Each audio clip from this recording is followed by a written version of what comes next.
Alléluia. Amen. Et voilà, nous y sommes, notre rendez-vous du mercredi soir, le direct, le retour est bon, visiblement, c'est ok. On va rapprocher un petit peu, peut-être centrer le micro. C'est ok Voilà. pour toi, prophète? Tout est bon. Tout est bon, tout est bon. Alléluia, le retour, l'image, la qualité des hommes de Dieu également. Bonsoir, prophète. Bonsoir, pasteur. C'est une bénédiction de pouvoir partager la parole et de s'exprimer sur des sujets qui sont parfois, là en l'occurrence, un peu costauds, un peu délicats, un peu compliqués, il faut le dire. Donc nous allons être très prudents sur les mots utilisés, afin de ne pas être coupés, n'est-ce pas? Nous allons être très prudents aussi sur l'avis que nous allons donner, notre avis personnel. On peut pas aller trop loin, de peur d'être une pierre d'achoppement ou d'en choquer certains. Donc on va essayer de rester concentré sur ce thème. La question. Alors j'ai eu le thème tout à l'heure, voilà, Dieu travaille en ce moment avec moi vraiment au dernier moment.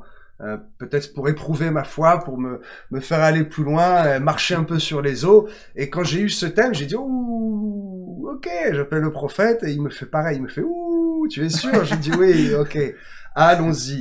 Alors, l'IVG dans la Constitution, l'interruption volontaire de grossesse. On pourrait faire beaucoup de jeux de mots avec cela, mais certains n'en rigoleraient pas, et il ne faut pas en rire parce que c'est un sujet très sérieux. Il s'agit de, on peut le dire ouvertement, d'enlever la vie. Alors on va en parler, on va se poser des questions, on va avancer comme ça, on va se laisser guider, mais qu'est-ce que la vie? À partir de quand la vie arrive-t-elle, etc. Mais le sujet principal, c'est l'IVG dans la Constitution. Le vrai problème et le vrai débat ce soir est là. Donc bien sûr, on va ouvrir la parole de Dieu, on va échanger et on va essayer de vous apporter une réponse quand même biblique et une réponse doctrinale pour savoir quoi en penser et pour savoir certainement aussi quoi dire lorsque l'on vous interroge sur le sujet. Il est toujours bon, il faut avoir un avis sur tout. On ne peut pas donner son avis sur tout, mais avoir un avis, il le faut. Nous ne sommes pas des chrétiens bébés, nous ne sommes pas des népios, et nous savons que les choses arrivent, et nous avons un avis sur chaque chose. Donner son avis est autre chose. Donc nous allons ce soir exprimer une partie de notre avis, mais nous n'allons pas tout dévoiler, vous le savez. La Constitution, j'ai une petite note ici, et j'ai noté, selon Wikipédia, qu'est-ce que la Constitution? C'est bien beau de dire, c'est vrai, l'IVG dans la Constitution, c'est quoi la Constitution?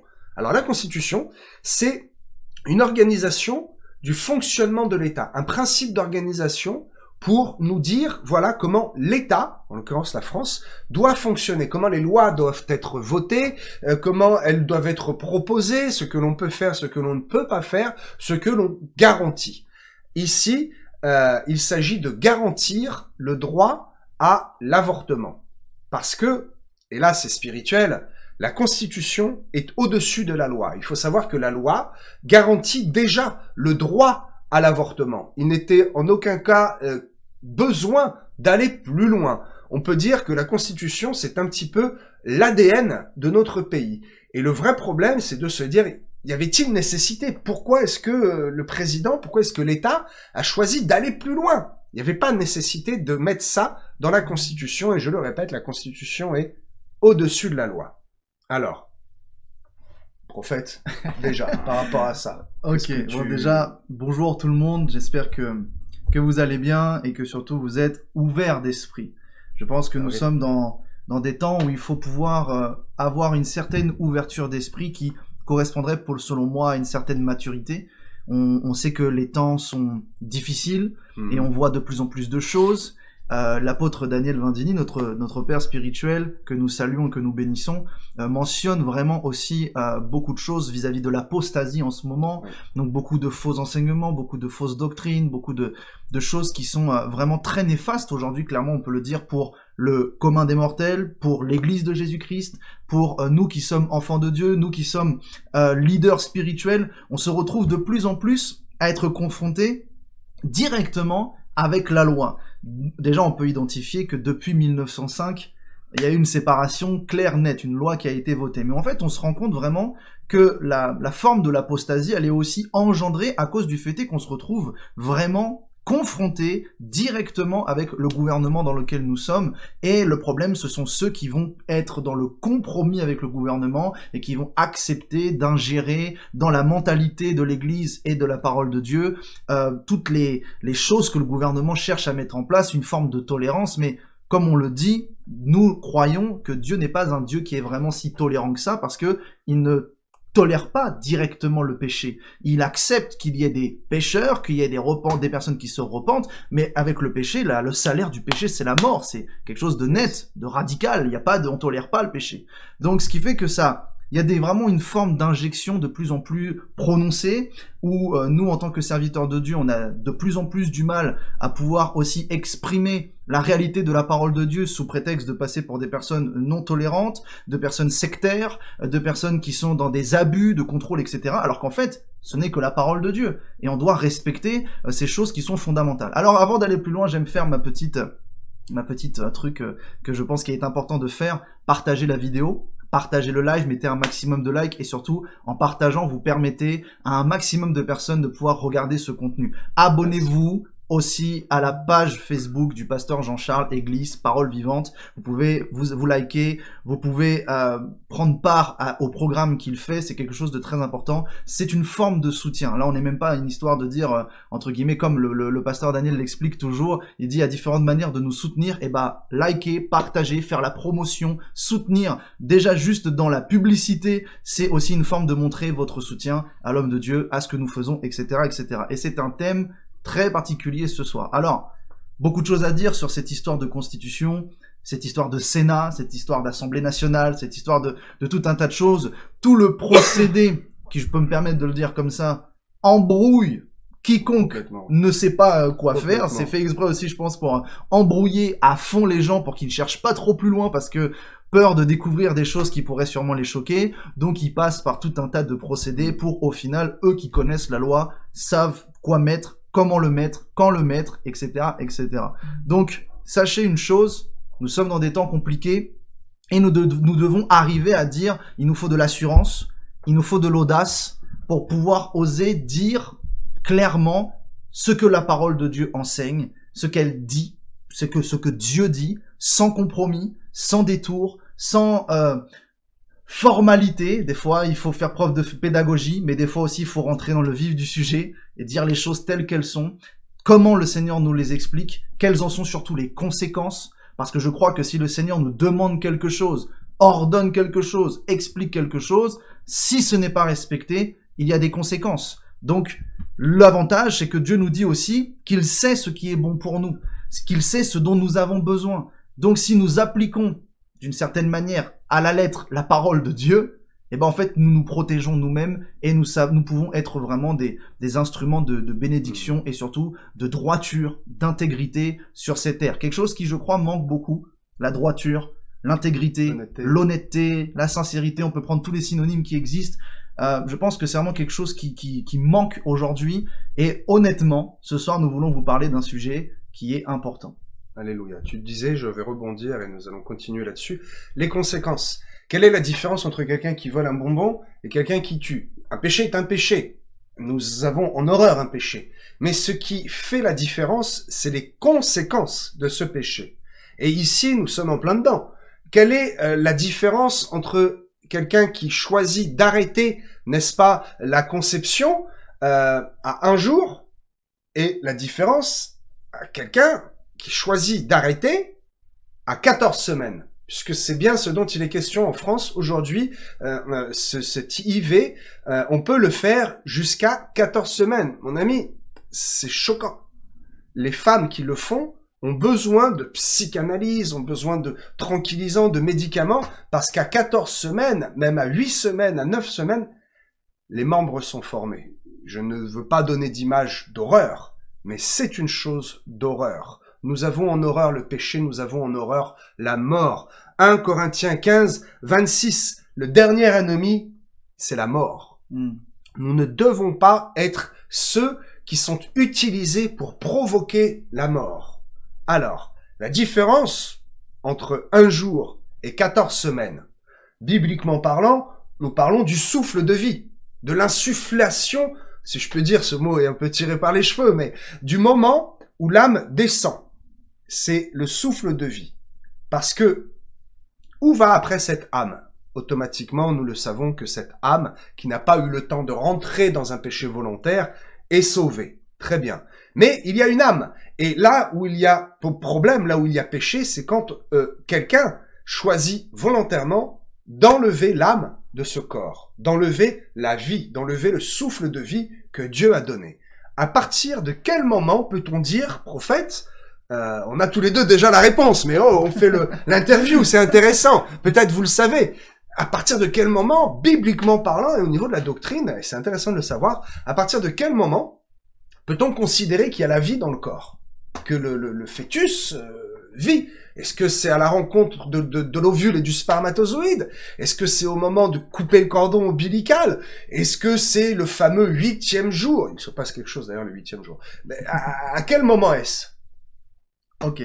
Si je réponds de manière brute, je vais pouvoir vous amener une certaine manière de voir les choses sous un angle métaphorique. J'aime expliquer certaines choses. Le souffle de vie, le ruach, l'esprit de Dieu, on dit que au début, il se mouvait au-dessus des eaux. Bon, les eaux ont des explications déjà très très particulières. Mais juste le fait de se mouvoir. Et le mouvement de l'eau, c'est une vague, c'est une oscillation. Donc ça veut dire que le mouvement du Saint-Esprit est un mouvement d'une certaine manière oscillatoire. C'est pourquoi, quand nous parlons d'onction, on parle aussi de vague d'onction. Mais c'est pour ça qu'il faut toujours être un peu au premier rang, parce que quand ça t'arrose en premier, t'es béni, bien placé. Voilà, t'es bien placé. Donc il y a cette histoire vraiment de vague. Et donc du coup, quand on parle d'oscillation, il est assez intéressant de voir que lorsqu'on met un électrocardiogramme sur le cœur, nous avons l'oscillation qui est le battement de cœur. Donc nous pouvons identifier que à partir du moment où le souffle de vie par le Saint-Esprit, mais l'expression même de la vie rentre dans la vie de quelqu'un, c'est à la première pulsation de son cœur. C'est au premier battement de cœur. Lorsque le cœur se met à battre, alors la vie est là. Et donc qui dit vie, moi je crois, je fais partie de ceux qui le disent, qui dit vie, dit que la personne que Dieu a posée dans le corps, qui est fœtus, embryon, peu importe le terme, la personne est là. Elle est vivante. Elle est arrivée. Elle est dans le sein maternel. Et c'est à se partir de ce battement-là. Donc toi, tu as les détails techniques pour dire à partir de combien de semaines à peu près? Alors, on est des hommes, hein, donc si quelques femmes nous écoutent, elles vont probablement avoir ce sourire de dire « Oh, mais ces hommes-là sont au courant, on va vous parler de semaines d'aménorrhée. » Ouais. Il est question de 2 semaines, la création du cœur. Alors, si on parle en semaine d'aménorrhée, donc réellement depuis vraiment la création, vraiment, on parle de 4 à 5 semaines. Là, nous avons la certitude complètement que le cœur, babam, babam, ou plutôt babam, babam, babam, babam, babam. Ça bat vite c'est au moins 2 fois plus vite que le cœur d'un adulte. Nous avons cette certitude que à partir de 4-5 semaines, la vie est là, certainement. Moi, je pense personnellement que déjà, au bout de 2 semaines, quand le corps commence à être formé, en fait, à 4-5 semaines, aménorrhée, n'est-ce pas, on entend le cœur battre. Mais avant qu'on l'entende, ce n'est pas parce qu'on ne l'entend pas que le cœur ne bat pas. Et je suis persuadé, c'est ma conviction personnelle, que à 2 semaines, le cœur commence déjà à battre. Si faible, si petit, si minuscule, si bien fait, c'est un miracle de la création des os, la création du cœur, mais si bien fait que on ne peut pas encore l'entendre, mais le cœur bat déjà. Ça permet des fois aussi de pouvoir expliquer quelque chose qu'on peut nous poser comme question. Alors bon, c'est sûr que moi, pour un ministère prophétique, parler de ce genre de choses, c'est pas ma thématique principale. Je sais qu'il y a des bons pasteurs qui sont là pour ça, mais on nous pose des fois cette question. Alors la fausse couche. La fausse couche, c'est quoi? Et bah, d'une certaine manière, si on peut répondre, c'est pas pour choquer, c'est pas pour perturber qui que ce soit, mais si la fausse couche a lieu avant le premier battement de cœur, et ben il faut savoir que la personne n'était pas encore positionnée dans le fœtus, et donc du coup, ce n'est que l'élément qui était censé recevoir l'esprit qui a été évacué. Donc on peut dire que la personne n'était pas encore présente à cet instant-là. Donc il faut pas dramatisé, aussi dramatique que la fausse couche peut être, parce que c'est quelque chose qui est émotionnellement, psychologiquement, quelque chose de dur à vivre, mais ça nous permet aussi de pouvoir comprendre aussi comment fonctionne Dieu et comment Dieu voit les choses. Voilà, c'était une petite parenthèse que je voulais préciser. Effectivement, je viens d'avoir une information que je connaissais déjà, peut-être tu ne le sais pas encore. Le danger d'avoir ce droit dans la Constitution, c'est que je l'ai dit au début, je pèse mes mots, la Constitution est au-dessus de la loi. Bah oui. Donc, aucun avocat ne pourra aller défendre le jour où, eh bien, l'État dira « cette femme ne peut pas avoir d'enfant parce que psychologiquement, elle est instable ». Le problème, c'est que l'enfant a 8 mois et demi. Peut-être tu savais pas ça. Non. C'est possible. Ils envisagent ça déjà. Ils envisagent de faire un avortement post... jusqu'au dernier jour. Jusqu'à terme, ça porte des mots horribles. Oui, mais la porte est ouverte pour autoriser les accouchements sous certaines conditions. Alors les conditions, on les connaît, hein, c'est des conditions psychologiques. On va faire venir un médecin, puis un deuxième, et ils vont se serrer la main, n'est-ce pas, en se faisant des petits signes comme on connaît bien, un petit clin d'œil, et ils vont dire, bon bah, on va vous soulager, madame. Madame n'est pas apte. On va s'occuper de l'affaire, anesthésie générale. Où est le corps? Vous n'avez pas besoin de voir le corps. On part après dans d'autres débats, mais où partira le corps? Nous le savons déjà très bien. Donc le vrai danger de l'IVG dans la Constitution, c'est que la Constitution est au-dessus de la loi. Et là, on touche à la vie. D'une certaine manière, nous croyons clairement, c'est quelque chose qui est prêché depuis aussi un sacré long moment, nous croyons qu'il y a un groupe de personnes qui est au-dessus de tout, qui contrôle tout, et qui a pour projet d'instaurer ce qu'on appelle le gouvernement mondial, la religion unique, la monnaie unique, toutes ces choses, etc., etc. En fait, nous nous rendons compte que plus le temps passe, plus l'ensemble de tout ce qui se passe dans les nations n'a que pour but de leur donner plein pouvoir. Complètement. De leur donner toute la liberté de pouvoir faire absolument ce qu'ils veulent. D'ailleurs, c'est comme ça qu'ils arriveront à mettre en place le gouvernement mondial et ce que eux décident d'instaurer comme étant les lois justes, bonnes, etc., etc.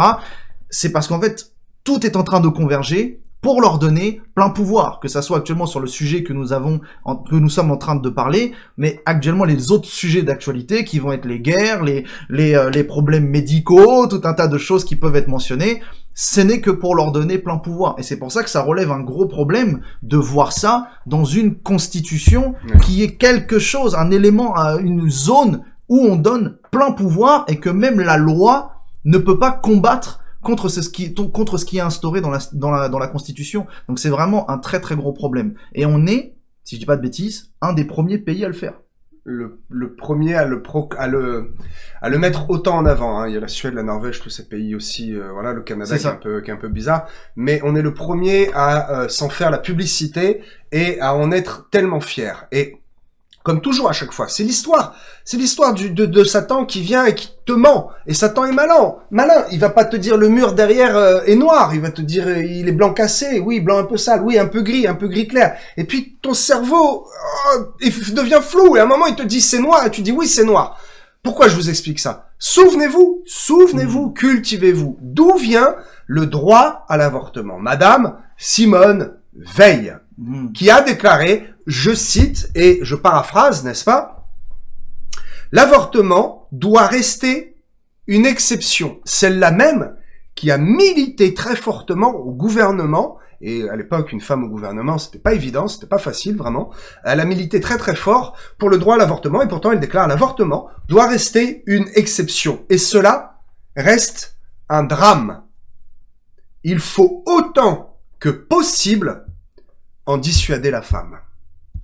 Citation, mot pour mot, de Madame Simone Veil, qui a pourtant milité pour le droit à l'avortement, afin que ce soit dans la loi et que, effectivement, peut-être quelqu'un, une jeune femme qui se fait violer, et il y a des histoires sordides et des histoires horribles, que cette jeune femme puisse avoir le droit, sans aller dans d'autres pays, sans utiliser des moyens barbares, mais qu'elle utilise ce qui est dans la loi pour dire « je peux aller à l'hôpital et me faire enlever cet enfant ».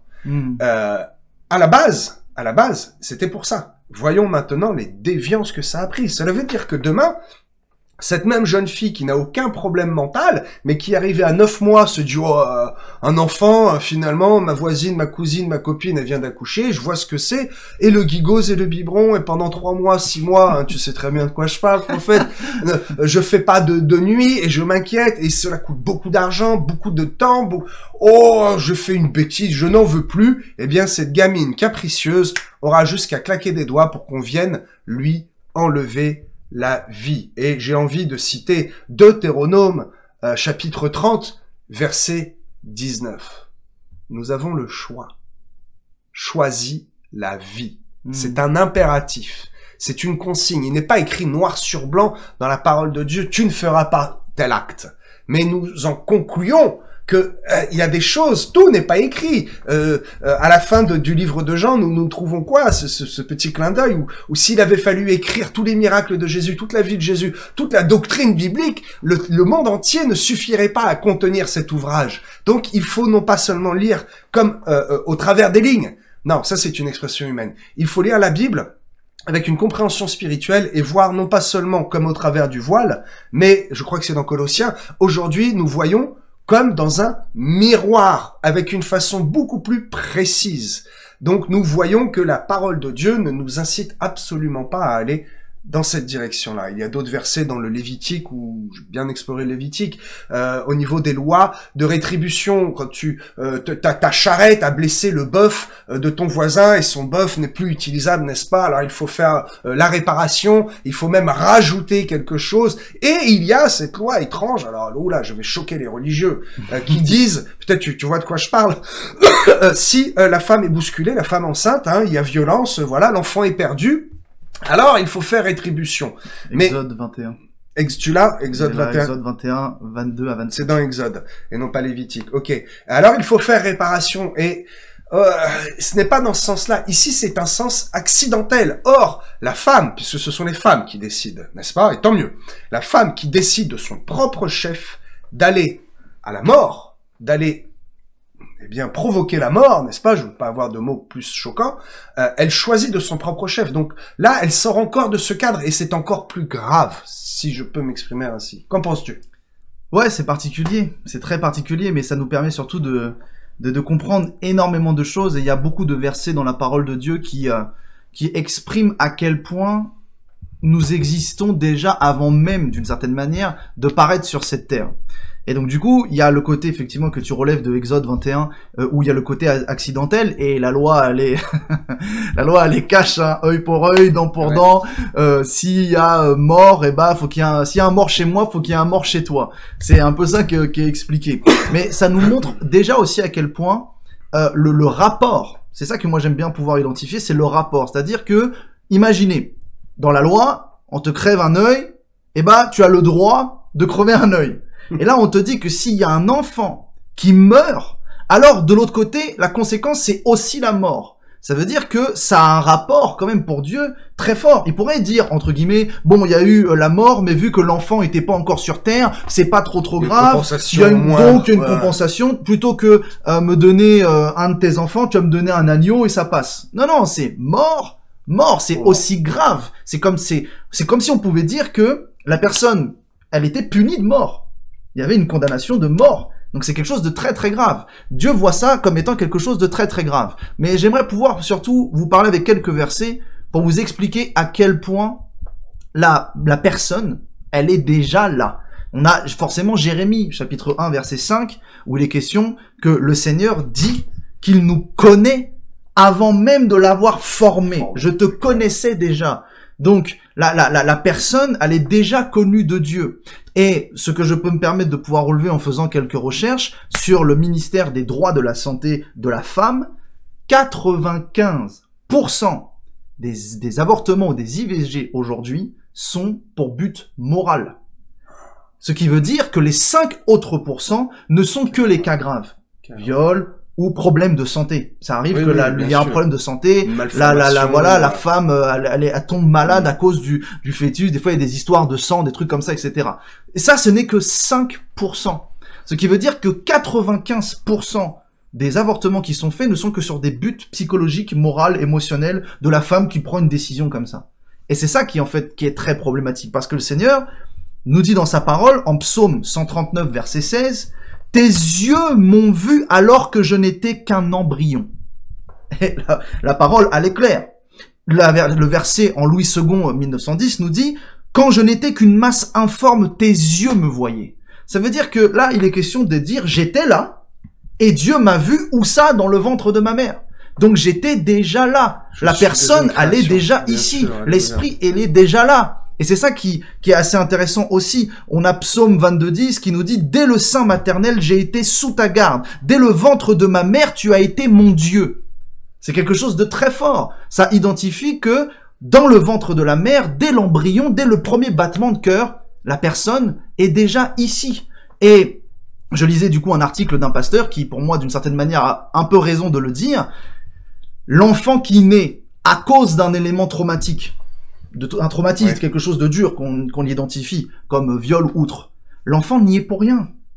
L'enfant n'est pas responsable du crime de son père. Bien sûr. Et donc du coup, l'enfant n'est pas obligé de subir cette injustice où il y a le court-circuitement de sa naissance à cause de l'état de la mère, aussi grave que ça peut être. Ce qui peut se passer, c'est grave, c'est quelque chose qui n'est pas du tout tolérable. Mais pourtant, l'enfant n'y est pour rien. Alors ça reste dur à dire, ça reste dur peut-être à encaisser, mais nous devons dire la vérité. L'enfant, lui, n'y est pour rien, il est déjà là, et en plus, la Bible nous mentionne qu'un enfant est un innocent. Donc s'il est innocent, ça veut dire qu'il est considéré comme pur. Donc quelqu'un qui est pur est forcément connecté à Dieu. Bien sûr. Depuis le ventre, tu me connaissais, je te reconnaissais. Il y a une conscience derrière l'âme et il y a une réflexion. Effectivement, le prix de la vie. A-t-on le droit d'enlever la vie? A-t-on le droit? Vous savez, il y a une légende urbaine, et vous savez que les légendes urbaines, les oui-dire, les choses un petit peu extraordinaires que l'on entend, ont une racine. Il n'y a pas de fumée sans feu, et l'intellect humain est trop limité pour imaginer certaines choses. Et donc cette histoire, peut-être que tu ne le connais pas. Il est question de l'enfant dans le ventre de sa mère, qui a toutes les connaissances, qui connaît tout. Il a les révélations. Et au moment, c'est une histoire, hein, ce n'est pas biblique, et au moment, je le précise, de naître, un ange vient et lui pose le doigt sur la bouche. Et il laisse une marque, cette petite marque que nous avons... J'ai entendu ça.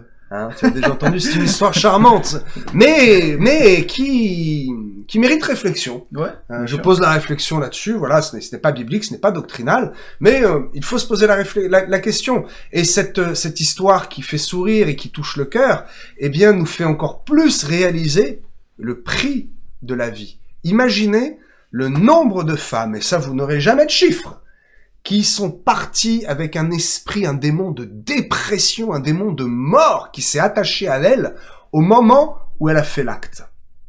Elle arrive toute guillerette, et puis la chose est faite un peu vite, une prise de sang, petite chirurgie, ça va très vite. Et elle ressort de l'hôpital comme du supermarché. Et là, elle se dit, il y avait quelque chose en moi, il y avait la vie. J'avais le privilège de pouvoir porter la vie, et sur un claquement de doigts, sur un 95%, j'ai choisi de ne plus le faire. Et le problème secondaire, le deuxième problème, c'est que beaucoup, après avoir fait une première interruption, eh bien, ont des problèmes pour procréer et ont des problèmes pour un jour où elles désirent en avoir un, eh bien, cette fois, la vie ne vient pas. Et c'est un regret éternel.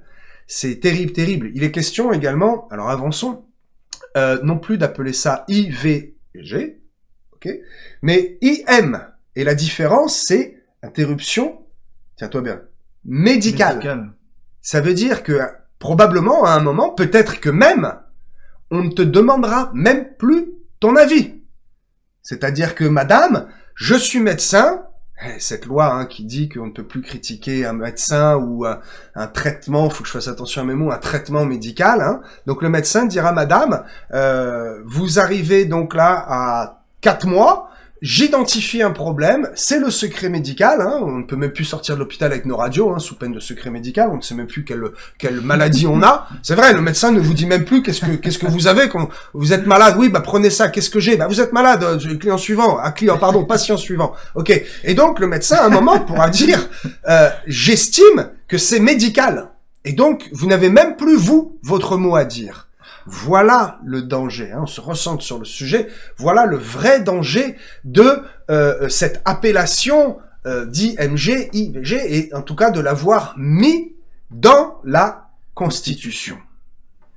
Ça relève, je pense aussi, de pouvoir maintenant rentrer, alors là, on vous parle de manière humaine, de manière de réalité qui sont aujourd'hui dans notre système de ce monde, surtout en France, mais nous sommes obligés d'une certaine manière de parler maintenant de côté spirituel. Là, je vais prendre un peu mon manteau un peu prophétique pour pouvoir parler de choses qui sont d'ordre spirituel. Il y a forcément, et tu as commencé à le relever, tout acte a une conséquence. Et on constate à 99,9%, une personne que tu côtoies dans l'église qui vient te voir et tu sais que dans son passé, il y a eu cette pratique, à 99% du temps, la personne, elle est sous dépression, sous esprit de mort, elle se sent pas bien, sa vie est dévastée, ça laisse des traces dans tous les domaines et c'est extrêmement compliqué. Ça nous montre que il y a une conséquence physique, mais il y a surtout une conséquence spirituelle. Alors là, on parle au cas par cas. Mais là, il est question de la Constitution. Donc ça veut dire que c'est quelque chose de global. C'est quelque chose qui prend le dessus de la nation. Et il faut savoir que dans la parole de Dieu, lorsqu'il est question de nation, de terre, de frontières, de limites, de tout un tas de choses, il est question de qu'est-ce qui arrive sur la terre qui est identifié, que ça soit positif comme négatif. Et d'une certaine manière, nous avons toujours, c'est ce que j'ai entendu depuis que je me suis converti, la France est une terre qui a été bénie parce qu'elle a été une terre d'accueil. C'est-à-dire que le fait, la Bible dit, si tu accueilles la veuve et l'orphelin, il y a une bénédiction qui s'attache à ta nation.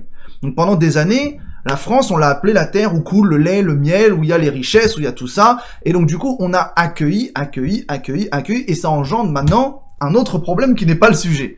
Mais il y a des bénédictions qui s'attachent à des nations en fonction du comportement de la nation.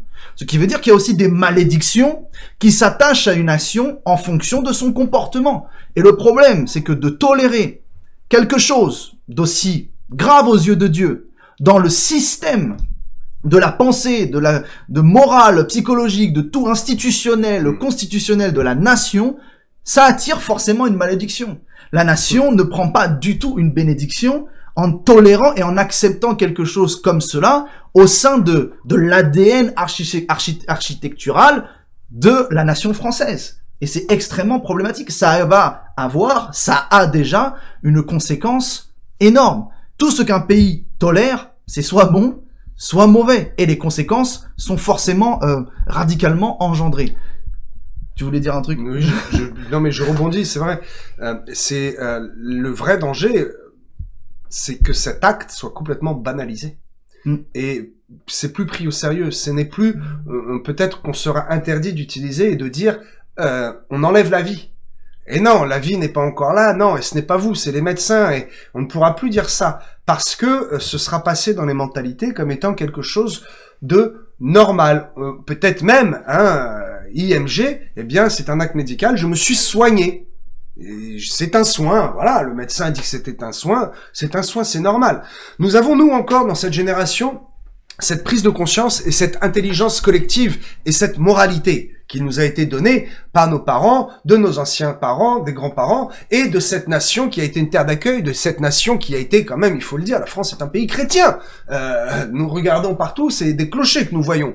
Et nous avons un bon héritage, et cet héritage est en train d'être souillé, est en train d'être transformé avec plaisir, avec grand malignité, si je puis dire, et grande perversité par nos élus. Et les générations à venir vont voir cet acte comme étant finalement très banal et comme étant sans aucune conséquence. Souvenez-vous, le vol du bonbon et le meurtrier, les deux sont un péché, mais ce qui les différencie, ce sont les conséquences. Et ils vont ne plus avoir cette notion de conséquence d'enlever la vie. C'est terrible. Je vois vraiment beaucoup de jeunes filles malheureuses qui vont se mettre des esprits de mort, de dépression, des images, des cauchemars, des choses terribles, terribles. Et puis, spirituellement, nous avons, alors c'est toi qui as évoqué le sujet, nous avons un esprit de mort particulièrement sur les enfants qui s'appelle Moloch. Moloch, ouais. C'est particulier, ça nous permet aussi de rebondir sur ça. Il faut savoir que le culte à Moloch, l'esprit la divinité, cet esprit diabolique que l'on appelle Moloch, la manière de lui faire un culte était de sacrifier les enfants par le feu. C'est vrai que c'était quelque chose qui est très identifié à cette notion de par le feu. Ce qui est assez intéressant à comprendre, moi j'aime bien pouvoir dire, Dieu ne change pas. Il est le même, nous le savons. Mais nous pouvons comprendre que Dieu est un Dieu qui est extrêmement puissant et qui est capable d'une certaine forme d'adaptation. Parce que l'espèce humaine, elle a évolué depuis 2000 ans, depuis 5000 ans, 6000 ans, elle a évolué. Donc, les choses qui composent l'espèce humaine aujourd'hui sont différentes qu'il y a 2000 ans. Et là où nous avons cette perversité d'adaptation la plus puissante, elle est en fait identifiable chez Satan. Satan, il s'adapte très facilement. Vous savez qu'il est là depuis... Il était déjà là en Éden. Donc lui, il a eu le temps de peaufiner sa stratégie. Lui, il a eu le temps d'étudier, de savoir. Il connaît la nature humaine, il connaît la Bible, il connaît les lois, il connaît absolument tout. Et il évolue. Ce qui fait qu'aujourd'hui, Satan ne pourrait avoir aucun problème à être sur les réseaux sociaux, à avoir évolué au tel point d'utiliser toutes les technologies humaines qu'il n'y avait pas il y a 2000 ans, mais aujourd'hui, il les met à son service. Donc, on voit cette adaptation. Le fait est qu'il évolue en même temps que l'espèce humaine. D'ailleurs, sûrement, des fois, il injecte l'évolution dans l'espèce humaine pour qu'elle crée des choses de pire en pire. Il donne des drôles d'idées. Il donne des drôles d'idées. Donc, il évolue aussi avec tout le système. Et ce qui fait que l'évolution du culte de Moloch, elle existe aussi. C'est-à-dire qu'il y a cette notion de passer par le feu. Mais la notion de sacrifier, du terme presque génocide, ce sacrifice-là, existe dans cette pratique qu'on appelle l'IVG. Il faut le voir. Peut-être que la femme n'a pas la volonté de dire je fais un sacrifice. Mais il y en a.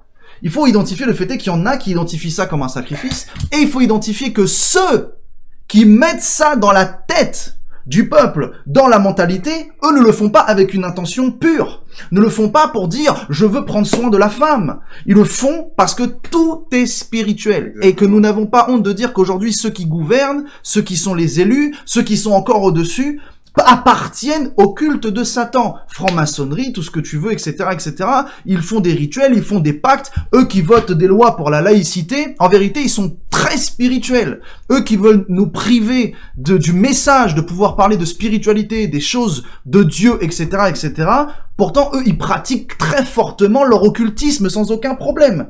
Donc, ils le font et l'injectent dans l'ensemble de la moralité humaine avec une pensée derrière qui est sûrement d'engendrer des sacrifices. D'engendrer ce sacrifice à cette entité Moloch, cette visualisation de cette divinité, parce que là où coule le sang des innocents, c'est forcément une malédiction. Donc plus ils vont faire des œuvres qui sont sataniques, plus ils servent bien leur maître, plus leur maître est content, et plus leur maître prend de la place. Et s'il prend plus de place, ça veut dire qu'il peut aussi, d'une certaine manière, accentuer plus ou moins vite ses plans personnels. Et nous, l'Église, nous avons un rôle important à jouer à cet instant-là, qui est de pouvoir, plus que juste dire « Ah, je vais prier », il faut avoir dans notre idée que nous sommes là pour bloquer, stopper les plans du diable. Et donc, du coup, oui, si on prend au cas par cas cette pratique pour une personne, on parlera d'état moral ou psychologique, mais quand on prend l'état général, c'est un génocide qui est injecté dans la mentalité des peuples afin que ça devienne pour eux quelque chose de banal, mais pour eux, ceux qui sont au-dessus, c'est une notion spirituelle, c'est un sacrifice, et le Seigneur explique, alors le Seigneur, la Bible, l'histoire, explique qu'il s'est appelé comme étant le sacrifice de la honte. De la honte. Je vais l'expliquer pourquoi.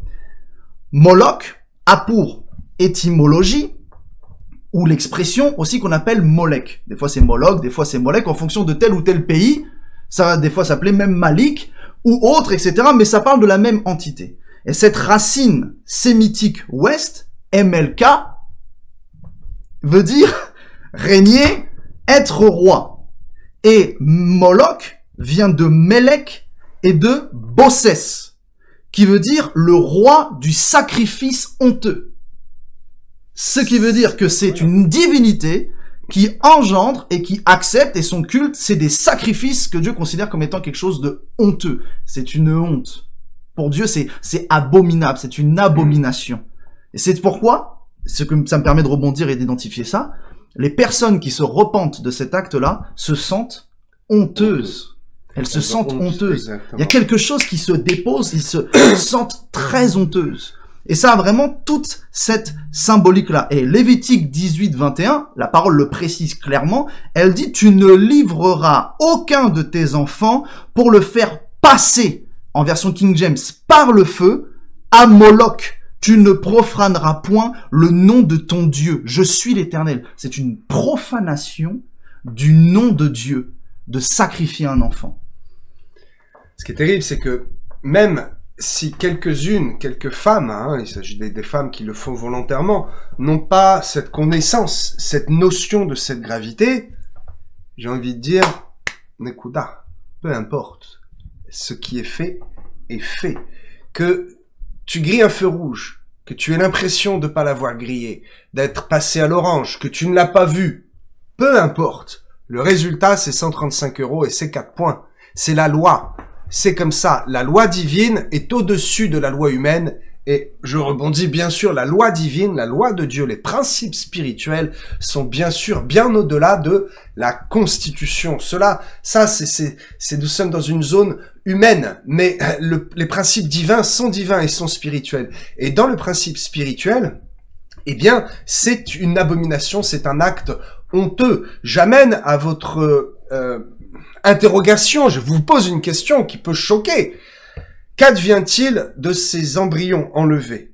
Qu'advient-il de ce que l'on appelle des paillettes? C'est un langage médical dans la PMA, la procréation médicale assistée. Ok? Lorsque, eh bien, l'embryon ne prend pas. Quelle preuve en avez-vous? Qu'est-ce que deviennent les paillettes? Eh bien, c'est un problème, parce que les parents qui passent par ce cheminement-là,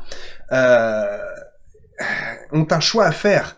Quand ça ne fonctionne pas, ils peuvent choisir soit de détruire, soit de donner à la science. Pourquoi ce choix est-il possible? Qu'est-ce que la science va faire avec ces mini-embryons fécondés ou pas fécondés? Personne ne le sait, cela reste un secret médical. Donc c'est un vrai problème puisque cela se termine dans la honte. Et c'est un sentiment qui est terrible, la honte, le regret. Le regret, c'est terrible, le regret. On se dit, si j'avais su, il aurait mieux valu peut-être, ma fille, que tu saches et que, en sachant, en connaissance de cause, tu puisses prendre une bonne décision et une décision qui est sage. Les psaumes, les proverbes n'arrêtent pas de nous pousser vers la réflexion et vers la sagesse. Assieds-toi, celui qui fait une tour, assieds-toi, calcule la dépense, assieds-toi, calcule les conséquences. Souvenez-vous du début, le péché, la conséquence. Quelles vont être les conséquences dans ta vie future et dans ta vie présente? Quelles vont être les conséquences psychologiquement? Non, je dirais plutôt les conséquences spirituelles. Qu'est-ce que tu vas attirer sur toi et qu'est-ce que tu vas traîner derrière toi lorsque cet acte est volontaire? Les conséquences sont bien sûr physiques, comme on l'a expliqué, mais elles sont surtout spirituelles. Et c'est cette spiritualité qui, d'une certaine manière, invoque dans ce cadre, dans ce contexte-là, des esprits, des entités, des principautés, des dominations, tout un tas de choses. Cela les appelle et cela les met en place. Et quand on étudie la notion de combat spirituel, nous comprenons qu'il est possible d'avoir ce qu'on appelle des esprits territoriaux, des principautés, des dominations, etc., etc. Ce qui fait que c'est comme si nous pouvions dire que l'esprit appelé ou invoqué par ce qui l'invoque, et comment on invoque? Eh ben, en faisant le culte. Nous, on invoque Dieu parce qu'on a le culte personnel de notre alliance et de notre adoration avec lui. Eh ben, pour invoquer une entité, une divinité ou un truc comme ça, il pratique un culte. Donc, en faisant ce culte, d'une certaine manière, à Moloch ou à autre, ou en faisant ce qu'ils ont à faire, ça invoque les esprits. Et en les invoquant, cela les positionne sur une nation, et quelque chose qui domine est quelque chose qui contrôle et qui assujettit. Et on se retrouve à être un peuple qui peut-être a du mal à prier, a du mal à jeûner, a du mal à lire la parole, alors que c'est censé quelque chose de naturel et de basique, a du mal à aller évangéliser, le ciel est fermé, les gens ne se convertissent plus, les cœurs s'endurcissent, il y a de plus en plus de malades, de plus en plus de dépressifs, de plus en plus de personnes qui ont des cancers, de plus en plus de personnes qui vont dans les hôpitaux, et tout ça à cause de quoi? Parce que il y a des démons, des esprits qui sont invoqués sur la nation, et le peuple qui est en dessous y est soumis et assujetti. C'est pourquoi nous, enfants de Dieu, on a une responsabilité terrible de savoir que nous avons la loi de l'esprit de vie qui surplombe toutes les lois, et cette loi nous donne la vie, et donc du coup, si tu n'as pas conscience de cette vie qui est en toi, eh ben, tu te retrouves à être assujetti des différentes choses qui sont contre cette vie qui est en toi. Et tu dois éveiller ta conscience à ta nature chrétienne, à ton identité en Christ, et c'est le travail que nous devons faire. Et d'ailleurs, c'est presque dommage d'être encore dans ce travail-là, parmi le peuple de Dieu, qui est tellement aveuglé par des fausses doctrines, des enseignements religieux, une bassesse spirituelle, où il y a vraiment plus rien qui anime les discours et les sermons aujourd'hui dans la nation pour certains hommes de Dieu. C'est pourquoi je vous dis, collez-vous à ceux qui ont le message de vérité, de vie et surtout de puissance, parce que c'est ça qui ouvre la conscience et c'est ça aussi qui te fait ne plus être assujetti par des lois par lesquelles tu ne devrais plus être assujetti. Le problème aujourd'hui, c'est que les portes qui sont ouvertes dans nos vies sont souvent des portes que nous avons ouvertes nous-mêmes, par manque de connaissances. Et mon peuple meurt par manque de connaissances. Donc plus tu auras la connaissance de qui tu es, plus tu as la connaissance de la vie, plus tu as la connaissance de Dieu, plus tu as la connaissance de la parole, de ce que tu peux faire, de ce que tu es dans les bras de Dieu, dans sa nature, dans sa vie, plus tu pourras, d'une certaine manière aussi, déjouer les plans du diable, déjouer les choses qui cherchent à être mises sur la nation, qui, d'une certaine manière, notre combat est le même que pour tous les autres, se nomme Baal. Baal et Astarté. Pourquoi je dis Baal? Parce que dans la parole de Dieu, dans 2 Chroniques 28, versets 1, 2 et 3, il est question de Akaz, mais il est même question aussi de Manassé, qui ont été rois à 16 ans et à 12 ans à Jérusalem, et ils ne font point ce qui est bon aux yeux de l'Éternel, comme avait fait David son père. Il marcha dans les voies des rois d'Israël, et même il fit des images en fonte pour les Baals. Pourquoi les Baals? On identifie toujours Baal comme étant une seule divinité. Mais ce qui est assez intéressant de voir, c'est que Juge 2:11 nous dit les Israélites font ce qui est mal aux yeux du Seigneur, ils adorent les Baals. Parce qu'en fait, Baal, c'est aussi une divinité qui est la représentation de plusieurs divinités. Et ça revient à dire quelque chose d'intéressant. Moloch dit dans une autre traduction Malik Baal.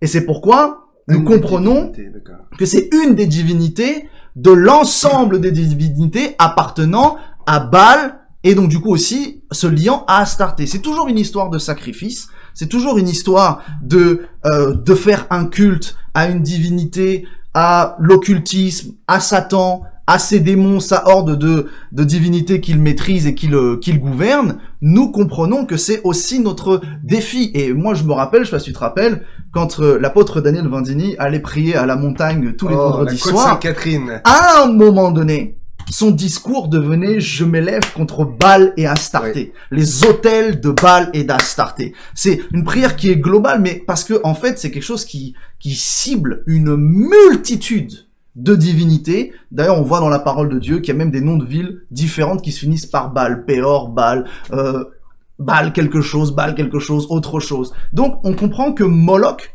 appartient à ce groupe de divinités-là, qui fonctionne par le culte du sacrifice. Donc s'il y a la notion de sacrifice, qui est très souvent d'ailleurs un génocide massif, nous comprenons que là où il y a génocide, il y a un culte caché à une entité, à une divinité, qui doit prendre le contrôle, qui doit venir assujettir le peuple et engendrer toutes les conséquences désastreuses et négatives que cet esprit porte sur lui. Et un des derniers génocides que nous connaissons, 1940, voilà. 6 millions, mais il y en a eu beaucoup plus. C'est terrible. C'est terrible parce que, quelque part, nous avons une part de responsabilité.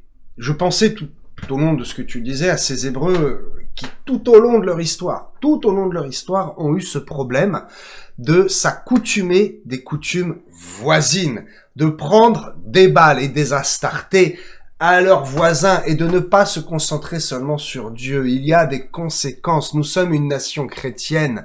Nous nous sommes laissés polluer par nos voisins, des cultures qui ne sont pas les nôtres et qui ont, eux, des Baals et des Astartés. Ils sont venus jusqu'ici, chez nous, dans notre nation, dans notre héritage, et nous avons toléré ça, sous prétexte de bonne séance, de bon langage, de partage. Lorsqu'il y a quelques années, je ne veux pas faire un discours politique, mais il faut que vous compreniez les conséquences des choix des Français lorsqu'ils sont passés, il y a quelque temps, aux urnes. Ils ont eu le choix, ils ont choisi de prendre la voie de « Oh, la bienséance, on ne veut pas choquer, on ne veut pas avoir une mauvaise image ».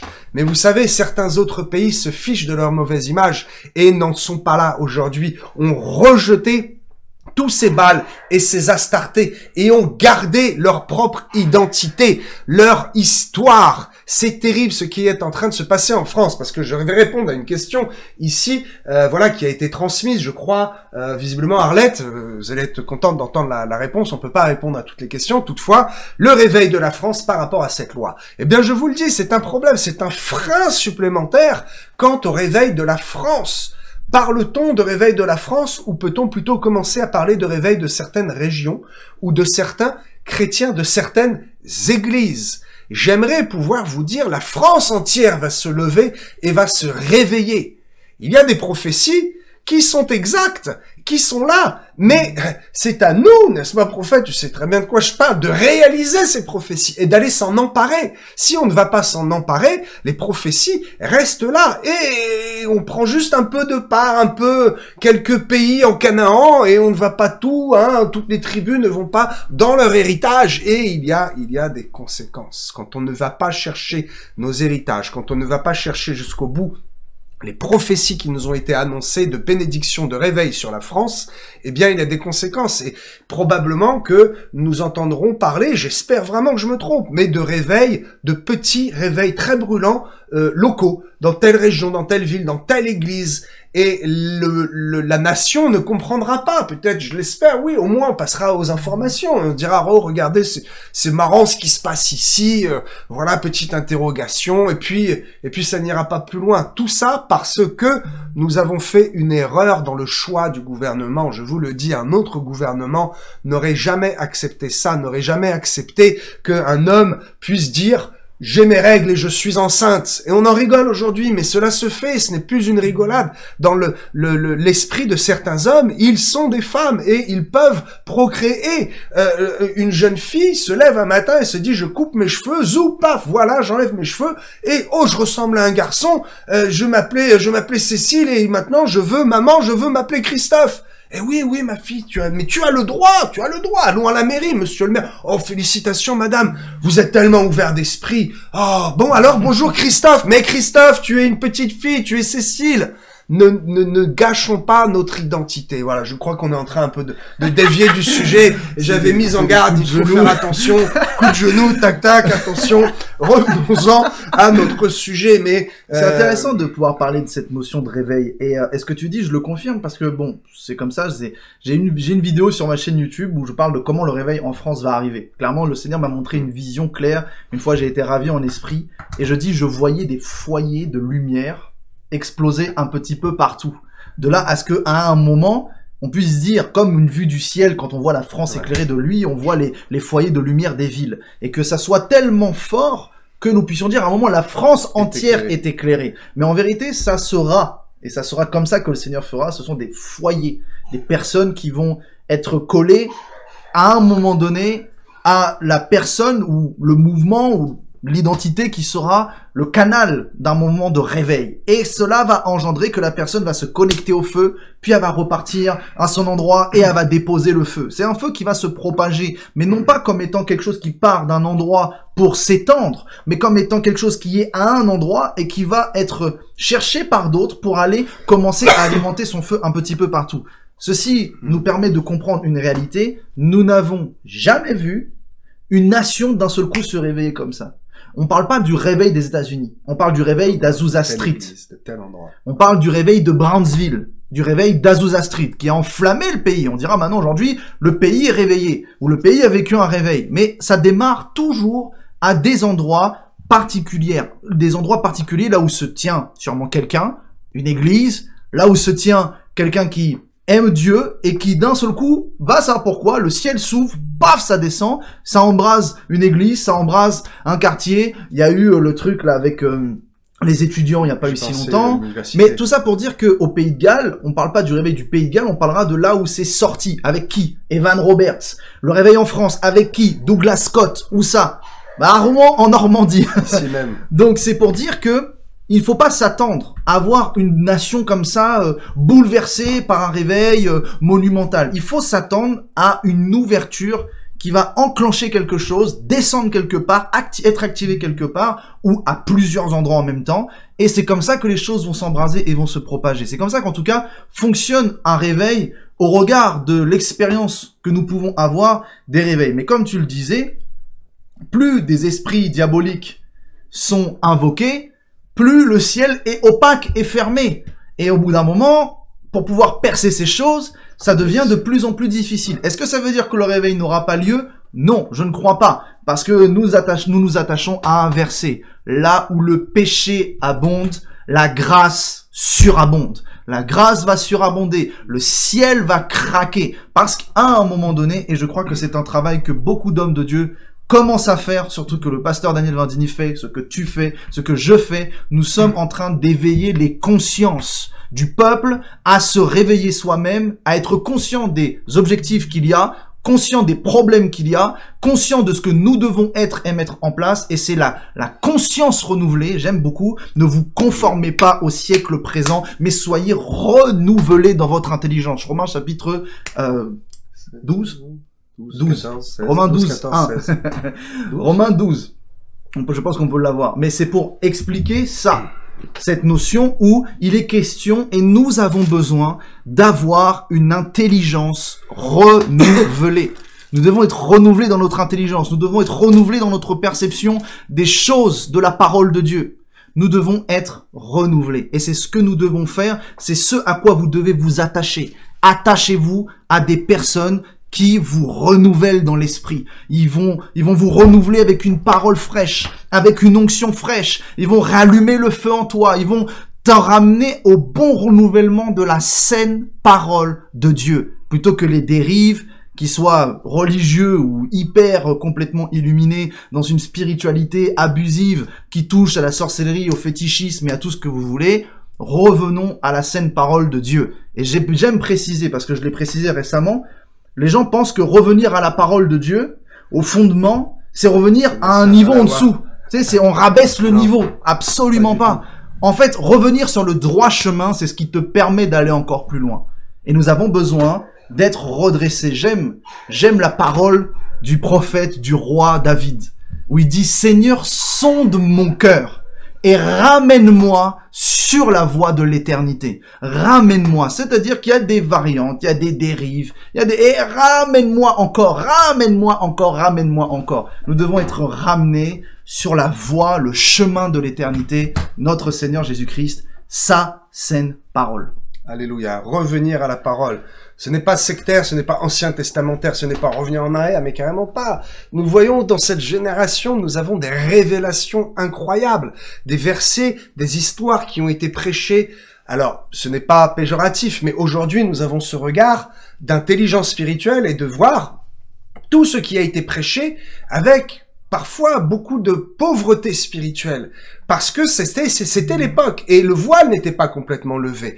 Et au fur et à mesure, les générations voient de plus en plus dans la profondeur de la parole de Dieu. Et aujourd'hui, nous avons des éclairages non pas nouveaux. C'est faux de dire, la Bible parle toujours de la même façon, mais nous la comprenons aujourd'hui d'une façon plus profonde. Et que lorsque tu dis revenons à la parole, revenons à la vraie compréhension, à la vraie parole de Dieu éclairée par des hommes, des femmes de Dieu qui, eh bien, interprètent, expliquent la parole de Dieu. J'ai prêché sur Juge 19.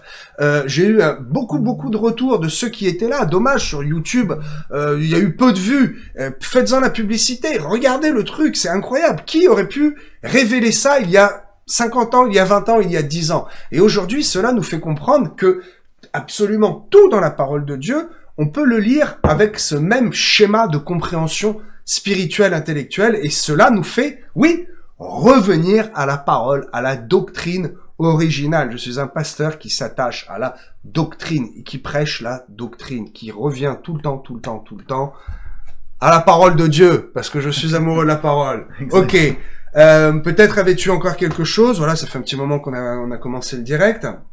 Je pense que voilà, on s'est pas mal éloigné aussi du sujet. Il est bon. Ça permet de brasser large aussi. Voilà, de discuter de beaucoup de choses.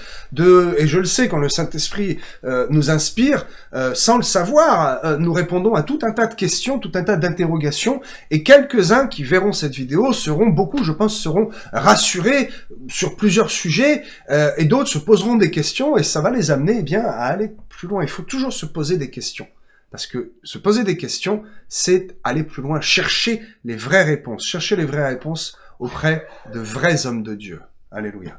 Amen. Vous savez, je pense pour clôturer un peu le débat qu'on a eu ce soir, l'explication qu'on a eu ce soir autour de cette thématique-là, les conséquences sont forcément réelles, elles sont forcément problématiques, mais d'une certaine manière, il faut aussi identifier les promesses bibliques. Et les promesses bibliques nous montrent, c'est assez bizarre de pouvoir dire que les promesses bibliques, quand je parle de promesses bibliques, on parle forcément de promesses de Dieu, mais on pourrait dire que Dieu a promis que ça va s'arrêter. Ah ouais, il marque la fin, il dit la fin de la terre, il mentionne que ça va se terminer, qu'il y aura le jugement, et ça fait partie d'une promesse biblique, qu'il y aura le jugement, qu'il y aura les tribulations, qu'il y aura l'enlèvement de l'église, ça fait partie d'une promesse biblique, ça va arriver, c'est écrit dans la parole. Et c'est assez bizarre de dire qu'il y a une promesse biblique qui nous dit que on va arriver dans des temps où ça va être encore plus dur, encore plus difficile, que il va y avoir la grande tribulation, Gog, Magog, il va y avoir la troisième guerre mondiale, il va y avoir les comètes qui vont frapper la Terre, qui vont tout déglinguer, il va y avoir une tribulation terrible. Et on a envie de se dire, mais où est l'espoir là-dedans? Et ce qui est assez intéressant, c'est qu'il y a une promesse biblique qui dit que malgré tout ce qui est en train d'arriver, qui pousse à nous amener à la période de la tribulation, qui pousse à nous amener à cette zone où ça va être de plus en plus dur, de plus en plus tangible, les tensions vont être de pire en pire, l'angoisse globale du monde va être de plus en plus secouée, nous avons une promesse. Le Seigneur revient, il revient nous chercher en tant qu'épouse glorieuse. Et le Seigneur expliquera que le blé et l'ivraie vont croître en même temps. Donc autant que les ténèbres vont monter, autant la lumière va aussi monter. Et nous avons une grande promesse, c'est la pluie de l'arrière-saison. La grande moisson. La gloire de la seconde maison sera plus grande que la première. Et nous devons réussir à garder espoir et nous dire nous devons nous attacher à ça. Parce que même si on a l'impression que tout part en vrille, que tout part dans le chaos, même si tout est en train de se désintégrer, que nous voyons l'apocalypse s'écrire sous nos yeux, ça arrive, hein, nous avons aussi la promesse que Dieu va faire une œuvre de moisson mondiale incroyable, où sa lumière va être étendue sur la terre et où il va venir nous chercher. Donc, nous devons aussi nous désangoisser, nous déstresser, sortir de ce rouage, de cette spirale de la peur que le gouvernement cherche à mettre en place dans votre conscience en vous faisant peur à cause de tout ce qu'il y a aux infos. J'ai envie de le dire. Coupez la télé. Vous voulez Flash Info? Le pasteur Jean-Charles le fait sur sa chaîne YouTube le dimanche matin. Vous voulez des infos? Regardez Flash Info. Arrêtez de vous faire, je le dis, endoctriner par la télévision, les informations. Ramenez-vous à la simplicité. Qu'est-ce que le Seigneur vous dit? Il dit, je vais venir vous prendre. Je vais venir vous sauver. Je vais venir sauver une multitude. Il y aura un réveil. Il y aura des miracles, des prodiges, des choses que le gouvernement ne pourra pas contrôler. Moi, je crois clairement que le grand réveil qui doit arriver ne sera pas un réveil qui va changer la société au point de se dire qu'on va avoir un jour un gouvernement chrétien. Je dis pas que c'est pas possible. Je dis juste que moi, personnellement, je crois qu'on est dans des temps où ça va s'enfoncer. Ils sont en place, ils ont mis tout leur rouage pour contrôler les nations, les élus. On arrive au gouvernement mondial, mais ils ne pourront pas contrôler. Ce qui est fort avec la venue du Seigneur, c'est qu'on dit qu'il est le oint. Et quand on parle de Jésus-Christ, qui était confronté au gouvernement de son actualité, il était insaisissable. C'est fort de voir qu'il était insaisissable. On dit on ne pouvait le saisir. Il disparaissait. Il est oint, il est huilé. Il est le oint, il est l'huile du Saint-Esprit. Il est huilé. Quelqu'un qui est huilé, et demain t'es rempli d'huile, je peux pas te saisir, je peux pas t'attraper. Nous serons de ceux qui seront dans ce mouvement insaisissable. Ça va tellement être émergent de partout. Il y aura tellement aussi une telle force, une telle audace, une telle conviction de se dire, bah, et ça fait peur de dire ça. Mais moi, tu veux me mettre en prison pour l'évangile? Eh ben, vas-y. Je suis insaisissable déjà, premièrement. Mais essaye, vas-y. Ça ne me pose pas de problème. Si je dois prêcher l'évangile à ceux qui sont dans les prisons, je le ferai aussi. Tout ça pour dire, voilà, que ne vous laissez pas être embarqués par cette spirale de la peur, cette spirale des problèmes d'aujourd'hui, cette spirale de tout ce que le monde cherche à mettre en avant, où il y aura des virus de partout, où il y aura des maladies de partout, des cancers de partout, tout ça là. Basez-vous sur la foi en Jésus-Christ. Approchez-vous de la lumière, les ténèbres fuiront loin de vous, et vous verrez que Dieu a encore beaucoup de choses à faire avant cette période-là où les humains penseront pouvoir contrôler, penseront pouvoir dominer. Même Satan, des fois je me dis, mais comment il fait pour pas être plus intelligent que ça? Il sait qu'il a perdu. Il continue. Il est pas intelligent. C'est le gars, je pense, le plus borné de la... Il n'y a pas l'intelligence de l'esprit, c'est terrible. Têtu, qui est pas possible. Il est presque la racine, allez, on va dire un peu de l'orgueil, la personne la plus orgueilleuse, parce que il croit qu'il va encore dominer, il croit qu'il va avoir le contrôle, mais il va se faire bouler. En tout cas, Dieu a la victoire, Jésus-Christ a la victoire. Et pour clôturer, nous pouvons peut-être juste dire, si tu es quelqu'un qui a déjà commis cet acte de l'IVG, de l'avortement, nous t'invitons à te repentir. Repens-toi devant le Seigneur. Honnêtement, tu dis Seigneur, j'ai fait une erreur, j'ai compris, c'est quelque chose que je ne savais pas, ou c'est quelque chose où j'ai été mal conseillé, mal inspiré, peut-être que voilà, j'ai fait une erreur, Seigneur, je me repens, je proclame ton sang, le sang précieux de l'agneau, le sang précieux de Jésus-Christ qui m'a pardonné et qui m'a lavé. Au passage, viens voir un pasteur oint pour qu'il puisse prier pour toi. Il faut enlever 2-3 liens, des trucs comme ça, etc. Ça peut bouger, mais vraiment, repens-toi. Rien ne pourra te séparer de l'amour de Dieu. Ce n'est pas ça qui va te séparer. Ce n'est pas ça qui va te priver de ton salut tant que tu te repens. Donc, si tu peux le faire, si tu es en direct, si tu as commis déjà ces choses, eh ben alors nous t'invitons tout simplement à dire « Père éternel, je me repens de ce péché. Et j'invoque ton sang, ta grâce, j'invoque ton esprit et je proclame que je suis lavé. Tes meurtrissures ont été faites aussi pour moi. Alors je suis béni à partir de cette repentance. À Dieu soit toute la gloire. » Alléluia. Merci pour cette réponse. Voilà, c'était une question. Est-ce que si involontairement, peut-être dans ma jeunesse, j'ai fait volontairement, voilà, cette chose, je vais aller directement en enfer? Non, ma sœur, non, ne t'inquiète pas. Dieu est bien plus bon, bien plus aimant que ce que tu peux imaginer. Repens-toi sincèrement, tourne les yeux vers la croix, et Dieu consolera même jusqu'au plus profond de tes sentiments et de ton cœur. Alléluia. Je terminerai avec cette parole, où n'ayez crainte. Oui, la nuit arrive, nous sommes dans des périodes troubles, mais, hey, c'est bien.